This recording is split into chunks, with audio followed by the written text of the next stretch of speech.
कृष्णा, राधे राधे। नमस्कार प्रिय भक्तजनों, आप सभी को जन्माष्टमी की ढेर सारी शुभकामनाएं, बधाइयाँ।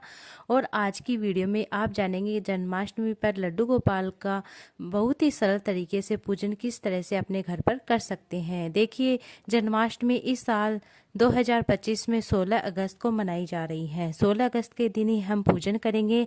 रात्रि में भगवान श्री कृष्ण का जन्मोत्सव मनाएंगे।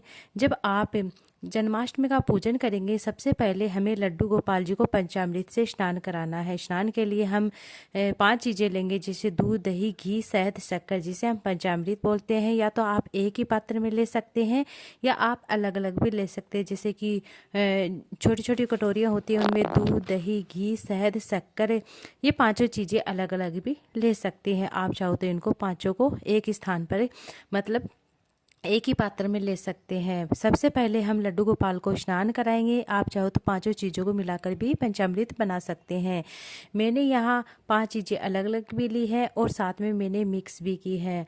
मिक्स वाली मतलब वीडियो नहीं है, बट मैंने पांचों चीज़ें अलग अलग ली हैं, तो आप अलग अलग भी ले सकते, एक पात्र मिलाकर भी ले सकते हैं। सबसे पहले हम लड्डू गोपाल को जो शुद्ध जल है उसे स्नान कराएंगे। उसके बाद हम पंचामृत से, दूध से स्नान कराएंगे। फिर थोड़ा जल फिर चढ़ाएंगे। फिर जैसे कि अल्टरनेट चढ़ाएंगे, जैसे कि दूध हम चढ़ा रहे, थोड़ा पानी फिर से भगवान को स्नान कराएंगे। फिर शक्कर चढ़ाएंगे, फिर पानी से स्नान कराएंगे। फिर दही चढ़ाएंगे, फिर पानी से स्नान कराएंगे।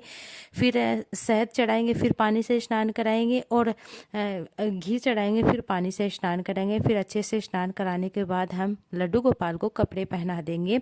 जो भी आपने वस्त्र भगवान के लिए लेकर आए वह पहना देंगे, नए कपड़े पहनाएंगे।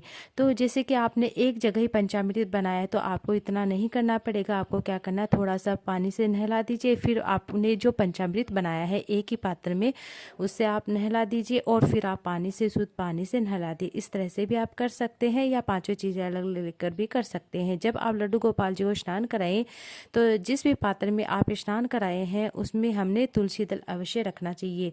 अब पहले हम पंचामृत से स्नान करा देते हैं।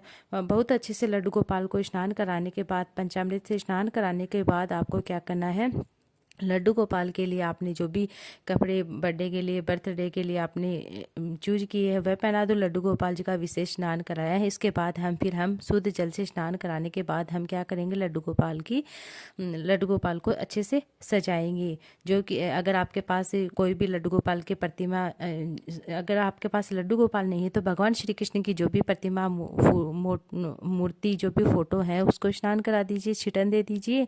आपको पंचामृत से छिटन दे दीजिए। और प्रसाद जो भी आपने भगवान को, जो भी मतलब कपड़े के रूप में कलावा अर्पित कर सकते हैं। फिर प्रसाद जो भी आपने बनाया वह आप भगवान को चढ़ा दीजिए, आरती कर दीजिए। जो भी आप भगवान लड्डू गोपाल के लिए जो भी गिफ्ट लेकर आए हैं, कपड़े लेकर आए हैं, वह भगवान को भेंट स्वरूप में भगवान का श्रृंगार कर दीजिए। जन्माष्टमी के दिन आप लड्डू गोपाल जी को नई पोशाक अवश्य पहनाई।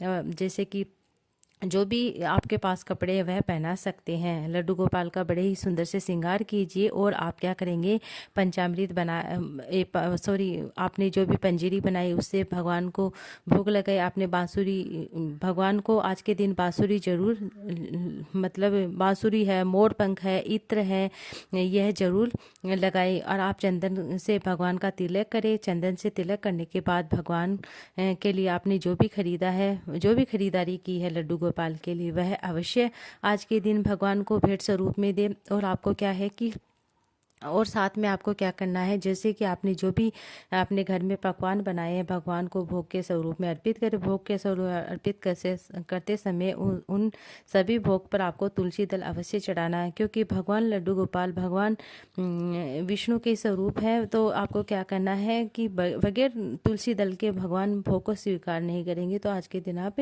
तुलसी दल अवश्य भगवान को अर्पित करें।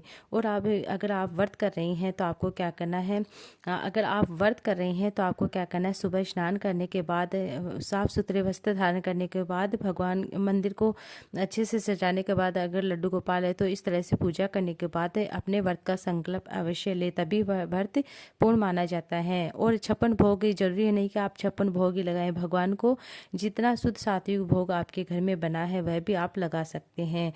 भगवान तो भावना के भूखे रहते हैं। जैसे कि लड्डू गोपाल को माखन मिश्री का भोग लगा सकते हैं, पेड़े का, धनिया का भोग लगा सकते हैं, धने की जो पंजीरी बनाई उसका भोग लगा, पंचमेवे का भोग लगा सकते हैं, फलों का भोग लगा सकते हैं, जो भी आपके पास है, खीरे का भोग लगा सकते हैं। और इस तरह से आप तुलसी दल अवश्य चढ़ाएं और शहद का भोग लगा सकते हैं। इस तरह से अलग अलग घरों में अलग अलग तरीके से पूजा की जाती है। सबसे पहले गणेश जी की पूजा की जाती है। गणेश जी का पूजन करने के बाद हम लड्डू गोपाल की पूजा करेंगे। लड्डू गोपाल का पूजन करने के बाद हम साथ में आरती करेंगे। इस तरह से आप अपने घर में बड़े ही प्रेम से भगवान श्री कृष्ण का जन्मोत्सव मना सकते हैं। ये थी आज की वीडियो। उम्मीद आपको अच्छी लगी। वीडियो अच्छी लगी तो वीडियो को लाइक ज़्यादा से ज़्यादा शेयर कीजिएगा। उम्मीद है यह वीडियो आपको बहुत अच्छा लगा होगा। हरे कृष्णा, राधे राधे।